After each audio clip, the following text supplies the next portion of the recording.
Welcome back to my channel. ഇന്ന് നമുക്കൊരു ചക്കദോശ ഉണ്ടാക്കാം. കൂട്ടത്തിൽ 2 കിടു ചമ്മന്തിയും, ഒന്ന് കുടങ്ങലി ചമ്മന്തിയും, ഒന്ന് ചാമ്പയ്ക്ക ചമ്മന്തിയും. ഒന്ന് പോകാം. ചക്കദോശയ്ക്ക് വേണ്ടുന്നത് ഉഴുന്ന് 25 ഗ്രാം, ഗ്രീൻ പീസ് 50 ഗ്രാം.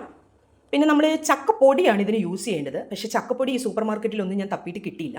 അത് കാരണം പച്ചച്ചക്ക അരിഞ്ഞെടുത്തിട്ട് ഞാൻ ആവിയിൽ വെച്ച് ഒന്ന് ചെറുതായിട്ടൊന്ന് വേവിച്ചിട്ട് വെച്ചിരിക്കുകയാണ്. ഒരു മുട്ട, ഇച്ചിരി നെയ്യ്, പിന്നെ 2 സ്പൂണ് ഉലുവ കുതിർത്ത് വെച്ചിട്ടുണ്ട്. അത് ജാറെടുത്തു. നമുക്ക് ഉഴുന്നിടാം. കുതിർത്ത് വെച്ചിരിക്കുന്ന ഗ്രീൻ പീസ് ഇടാം. ആവിയിൽ പുഴുങ്ങി വെച്ചിരിക്കുന്ന ചക്ക ഇടാം. ചെറിയ 2 സ്പൂണ് ഉലുവ. ഇത് ഇച്ചിരി മുളപ്പിച്ചതാണ്, ഞാൻ ഇച്ചിരി മുളപ്പിച്ചായിരുന്നു, അതുകൊണ്ട് പിന്നീട് അതിന് മെനക്കെട്ടില്ല. നമുക്ക് ഒരു മുട്ട ചേർക്കാം. ഇതെല്ലാം കൂടെ ഇച്ചിരി ഉപ്പും ചേർത്ത് മിക്സിയിൽ അരച്ചെടുക്കാം. വെളുത്തുള്ളി ഇടാനങ്ങ് മറന്നുപോയി. 5 അല്ലി വെളുത്തുള്ളി കേട്ടോ. ചക്കദോശയുടെ മാവൊക്കെ റെഡി ആയിട്ടുണ്ട്. ഇപ്പോഴത്തെ പുതിയ ജനറേഷൻ ആരും ചക്ക കഴിക്കില്ല കുട്ടികൾ. അപ്പോൾ അവരെ കളിപ്പിക്കാൻ, അവർക്കിതിൻ്റെ ഗുണവും കിട്ടും, നമുക്ക് അവരെ ഒന്ന് കളിപ്പിക്കുകയും ചെയ്യാം.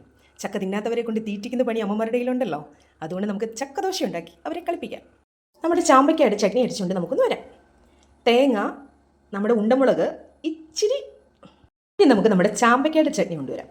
തേങ്ങയും ചാമ്പയ്ക്കായും 2-3 ചുമന്നുള്ളി, നമ്മുടെ ഉണ്ടമുളകും, ഇച്ചിരി ഉപ്പും. നമ്മുടെ കൊടങ്ങലി ചമ്മന്തി നമുക്ക് നോക്കാം. സ്വല്പം കൊടങ്ങലിൻ്റെ ഇല ഞങ്ങളുടെ തന്നെ പറമ്പിൽ നിന്ന് പറിച്ചാൽ, ഇച്ചിരി തേങ്ങ, ചുമന്നുള്ളി, പച്ചമുളക്, ഉപ്പ്, ഇതെല്ലാം ചേർത്ത് നമുക്ക് അടിപൊളി ചമ്മന്തി ഉണ്ടാക്കി കൊണ്ടുവരാം.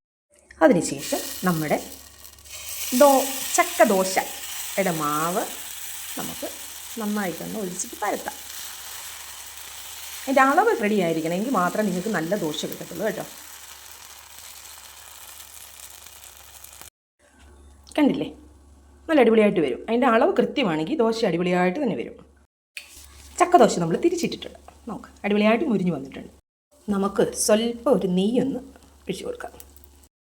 നമ്മുടെ ചക്കദോശയും കിടിലൻ 2 ചമ്മന്തിയും റെഡി ആയിട്ടുണ്ട്. നമുക്കിന്നത് കഴിച്ച് നോക്കാം. കിടുദോശയാണ്, ട്രൈ ചെയ്ത് നോക്കാം. പപ്പ ഇവിടെ ഇല്ല. ഇന്ന് സർക്കാരിൻ്റെ 3000 രൂപ കിട്ടിയ ദിവസമല്ലേ.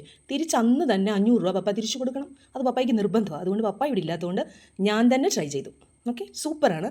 ചട്നി സൂപ്പർ, 2 ചട്നി സൂപ്പറാണ്. നിങ്ങൾ ട്രൈ ചെയ്ത് നോക്കണേ. എൻ്റെ ചാനൽ നിങ്ങൾ സബ്സ്ക്രൈബ് ചെയ്യണം, ഷെയർ ചെയ്യണം, ലൈക്ക് ചെയ്യണം. ബൈ.